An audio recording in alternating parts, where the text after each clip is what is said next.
ዛሬ በዚህ ዘመን ብዙ ሴቶች ለሚያደርጓቸው ተግባራት ግድ የላቸውም። ነገር ግን የአላህን ሱብሓነሁ ወተዓላን ቀጥተኛ እርግማን የሚያወርሱ 10 ተግባራት መኖራቸውን ታውቂያለሽ? ውድ እህቴ ይህንን አሳልፈሽ ወደ ሌላ ቪዲዮ ከማለፍሽ በፊት በቅድሚያ ይህን ቪዲዮ ጨርሰሽ በመመልከት ከእነርሱ ውስጥ አንዷ ለመሆንሽንና ከነዚህ አላህ ዘንድ እጅግ የተጠሉ ተግባራት የጸዳሽ መሆንሽን አረጋግጪ። አሰላሙ አለይኩም ወራህመቱላሂ ወበረካቱ።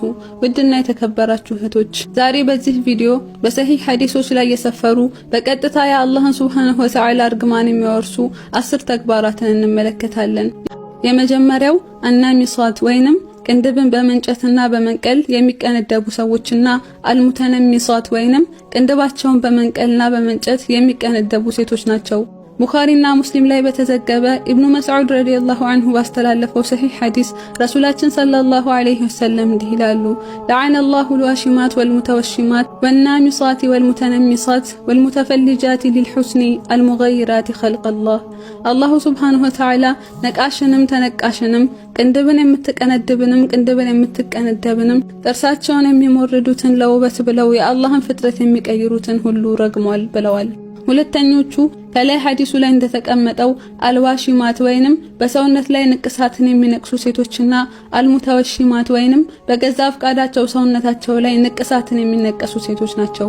ንቅሳት ማለት ሰውነትን በመርፌ ወይም በምላጭ አሊያም ያንን በመሰለ ስለት ባለው ማሽን ሰውነት ላይ በመሳልና ያ ምልክት እንዲቆይና እንዳይጠፋ የሚደረግበት ስራ ነው። ከላይ ባሳለፍነው ሐዲስ እንደተመለከትነው ረሱላችን ሰለላሁ ዐለይሂ ወሰለም ለዐነ አላሁ አልዋሺማት ወልሙተወሺማት አላህ የምትነቅስንም የምትነቀስንም ሴት ረግሟል በማለት ተናግረዋል።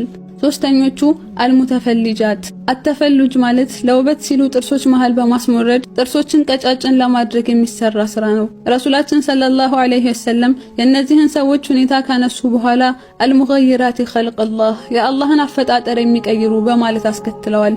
እነዚህ ሶስቱም አይነት ሰዎች መጀመሪያ ላይ ባየነው ሐዲስ ውስጥ በአንድ ላይ የተጠቀሱና የአላህም ሱብሓነሁ ወተዓላ እርግማን እንዳረፈባቸው ከረሱል ሰለላሁ ዐለይሂ ወሰለም የተመሰከረባቸው ናቸው። አራተኛ አልዋሲላ ወይንም ጸጉርን ጸጉር ላይ የምትቀጥል ሴት ናት። አስማ ቢንት አቢ በክር ረዲየላሁ ዐንሃ በዘገበችው ሐዲስ ላይ እንዲህ ትላለች፣ አንዲት ሴት ወደ ረሱል ሰለላሁ ዐለይሂ ወሰለም ዘንድ በመምጣት ያ ረሱላህ ሰለላሁ ዐለይሂ ወሰለም እኔ ሙሽራ ልጅ አለችኝ፣ ጸጉርን የሚያረግፍ በሽታ ያዛትና ጸጉሯ ረገፈ፣ ልቀጥልላት ወይ አለቻቸው። ረሱልም ሰለላሁ ዐለይሂ ወሰለም ለዐነ አላሁ አልዋሲላ ወልሙተወሲላ አላህ ጸጉርን የምትቀጥለዋንም በፍቃዷ ጸጉር የሚቀጥል ላትንም ሴት ረግሟል አሏት።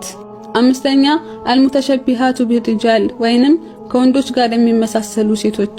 ቡኻሪ በዘገበው ሐዲስ ረሱላችን ሰለላሁ ዐለይሂ ወሰለም እንዲህ ይላሉ፣ ለዐነ አላሁ አልሙተሸቢሂነ ሚነ ሪጃሊ ቢኒሳእ ወልሙተሸቢሃቲ ሚነ ኒሳኢ ቢርጃል አላህ ከሴቶች ጋር የሚመሳሰሉ ወንዶችንም ሆነ ከወንዶች ጋር የሚመሳሰሉ ሴቶችን ረግሟል ይላሉ። ከወንዶች ጋር መመሳሰል ማለት በአለባበስ በአነጋገርም ሆነ በአኳኋን ከወንዶች ጋር ሆነ ብሎ ለመመሳሰል የሚደረግ ሙከራ ነው። ይህ ዛሬ ላይ እጅጉን የተንሰራፋ አስቀያሚ ሁኔታ ሲሆን እጅግ በጣም ወደ ተጠላ ተግባር የሚመራና የአላህንም ሱብሓነሁ ወተዓላ እርግማን የሚያወርስ የተጠላ ተግባር ነው። ስድስተኛ ዘዋራቱን ሊልቁቡር ወይንም ቀብርን መዘየርን የሚያበዙ ሴቶች። አን አቢ ሁረይረተ ረዲየላሁ ዐንሁ ቃለ ረሱሉላሂ ሰለላሁ ዐለይሂ ወሰለም ለዐነ አላሁ ዘዋራቲል ቁቡር ወልሙተኺዚነ ዐለይሃ አልመሳጂደ ወሱሩጅ። ረሱላችን ሰለላሁ ዐለይሂ ወሰለም እንዲህ ይላሉ፣ አላህ ቀብርን መዘየርን የሚያበዙ ሴቶችን እንዲሁም በቀብር ላይ መሳጂዶችን የሚገነቡ ሰዎችን ረግሟል ይላሉ። ሰባተኛ አናኢሐት ወይንም ሙሻውራጅ በለቅሶ ቤቶችና በሐዘን ቦታዎች ላይ እየጮኸችና ራሷን እየደበደበች አሊያም ግጥምን እያወጣች የምታስለቅስ ሴት ናት። ረሱላችን ሰለላሁ ዐለይሂ ወሰለም እንዲህ ይላሉ፣ አናኢሐቱ ኢዛ ለም ተቱብ ቀብለ መውቲሃ ሙሻውራጅ ሴት ከመሞቷ በፊት ተውበትን ካላደረገች ቱቃሙ ዐለይሃ የውመል ቂያማ የቂያም ቀን ትቆማለች።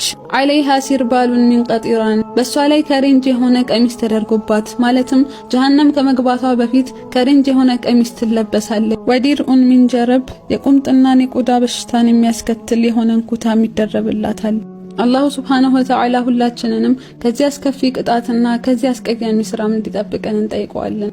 ስምንተኛ አልሙሐለለለህ አንድ ባልና ሚስት 3 ጊዜ ፍቺ ካደረጉ አንደኛቸው በአንደኛቸው ላይ ሐራም ይሆናሉ። ያም እርሷ ከእሱ ውጭ የሆነን ሌላ ባል አግብታ ከዚያም ሁለተኛው ባሏም ከፈታት በድጋሚ ቀድሞ ባሏና እሷ መሃል በድጋሚ ኒካህ ይፈቀዳል። ይህ የሚሆነው ግን እሷ ሁለተኛ ባል ባገባች ጊዜ አግብቶ ሊፈታትና ለቀድሞ ባሏ በድጋሚ ሐላል ሊያደርጋት ነግቶ ሳይሆን የእውነት ኒካህን አስቦ እሷም እንደዛው አስባ ከሆነ ነው። ነገር ግን ሰዎች በሶስት ፍቺ የተጠናቀቀን ትዳር በድጋሚ ለመመለስ ሲሉ አንድን ሰው በማምጣት ያቺን ሴት እንዲያገባትና ከዚያም እንዲፈታት ለማድረግ በዚያ ንያ ብቻ ትዳርን ይፈጽማሉ። በዚህ ጊዜ ይህችን ሴት ለቀድሞ ባሏ መልሶ ሐላል ለማድረግ ብቻ ሲልና እንደሚፈታት እያሰበ የሚያገባት ሰው አልሙሐሊል ሲባል፣ በሶስት ፍቺ የተጠናቀቀው የቀድሞ ትዳሯን በድጋሚ ሐላል ለማድረግ በሚል ንያ ብቻ ሌላን ሰው አግብታ የምትፈታው ሴት ደግሞ አልሙሐለለ ለህ ትባላለች። ይህ ተግባር በሸሪዓ እጅግ የተጠላ ሲሆን ኢብኑ መስዑድ ረዲየላሁ ዐንሁ ባወራው ሐዲስ ላይ እንዲህ ይላል፣ ለዐነ ረሱሉላሂ ሰለላሁ ዐለይሂ ወሰለም አልሙሐሊል ወልሙሐለለ ለህ። ረሱላችን ሰለላሁ ዐለይሂ ወሰለም ሙሐሊልንም ሆነ ሙሐለለ ለህን ረግመዋል ይላል። ይህ ሐዲስ ኢማሙ አህመድ ሙስነድ ላይ፣ ነሳኢ ደግሞ ሱነን ላይ ዘግበውታል። ዘጠነኛው አኒሳኡል ሙተበርጃት ካሲያቱን ዓሪያት የተገላለጡና ለብሰው ያለበሱ ሴቶች ናቸው።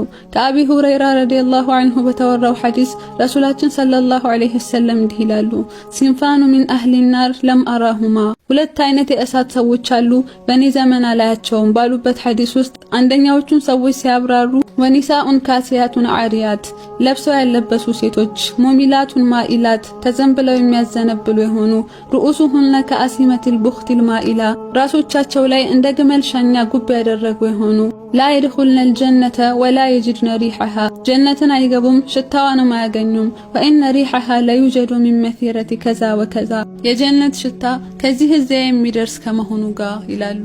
ይህ ሐዲስ ሰዎቹ ምን ያህል ከጀነት የሚርቁና በፍጹም የማይቀረቡ መሆኗን ለማመልከት የመጣ ነው። ለብሰው ያለበሱ ሚሊዮን ዓሊሞች ሲያብራሩ ልብሱ በጣም ከማጠሩ የተነሳ አሊያም በጣም ጠባብ ሆኖ ቅርጿን ሁሉ ከማሳየቱ የተነሳ ወይም ደግሞ በጣም ሳስቶ ምንም ካለመሰተሩ የተነሳ ለብሳለችም አልለበሰችም የሚያስብል አይነት አለባበስ ነው ይላሉ። አስረኛ ጸጉራቸውን እንደ ግመል ሻኛ የሚቆልሉ ሴቶች። ከላይ ባለው ሐዲስ ላይ እንደተጠቀሰው ጸጉርን እንደ ግመል ሻኛ ከፍ አድርጎ ማቆም ጀነትን ከተከለከሉ ሴቶች ባህሪያት ውስጥ ቢሆንም በዚህ ዘመን ግን አላህ ካዘነላቸው ውጪ ከጸጉራቸው አልፎ ትላልቅ ጸጉር ማስያዣዎችን በመጠቀምም ይህንን ተግባር ይፈጽማሉ። ነዑዙ ቢላህ። አንድን ሰው አላሁ ሱብሓነሁ ወተዓላ ረግሞታል ማለት ከራህመቱ አርቆታል ማለት ነው። አላህ ያላዘነለትን ማን ያዝንለታል? እህቴ የዱንያ ጌጥና ብልጭልጭ ሁሉ ጠፊ መሆኑን አትርሺ። በዚያ የጭንቅ ቀን ለእኛ ከመልካም ስራችን ሌላ አንዳችም የሚጠቅመን ነገር የለም። የረሱልንም ሰለላሁ ዐለይሂ ወሰለም ሴቶችን የመከሩበትን ሐዲስ በፍጹም መዘንጋት የለብንም። እሳቸው ሰለላሁ ዐለይሂ ወሰለም አንድ ቀን እንዲህ አሉ፣ ያ ማዕሸረ ኒሳ ተሰደቅነ ወአክሲርነ ሚነል ኢስቲግፋር ፈኢኒ ረአይቱኩነ አክሰረ አህሊ ናር። ሙስሊም ዘግቦታል። እናንተ ሴቶች ሆይ ሰደቃን ስጡ፣ ኢስቲግፋርንም አብዙ፣ እኔ በእርግጥ አብዛኞቹ የጀሃነም ሰዎች እናንተ ሴቶች ሆናችሁ ተመልክቻለሁና አሉ። አላህ ይጠብቀን። አላህ ሆይ ሂዳያንና ቀጥተኛው መንገድ ላይ መጽናትን እንጠይቀሃለን። ሁላችንንም ካለንበት ሁኔታ እጅግ ወደ ተሻለና አንተ ወደምትወደው ሁኔታ ቀይርልን። አላህ ሆይ ውደደን። አንተን በማስታወስ ላይ፣ አንተን በማመስገን ላይ እንዲሁም ዒባዳን ላንተ በማሳመር ላይ አግዘን። አላህ ሆይ በቀጥተኛው ቃል ላ ኢላሃ ኢላላህ ላይ አጽናን፣ በእርሷም ላይ አኑረን፣ በእርሷም ላይ ግደለን። ስራዎቻችንንም አሳምርልን፣ ንያዎቻችንንም አጥራልን፣ መጨረሻችንንም አሳምርልን። የላይኛዋ ጀነትህን ፊርደውሰል አዕላን ወፍቀን፣ ሂሳብንም አግራለን ያ አርሐመር ራሒሚን።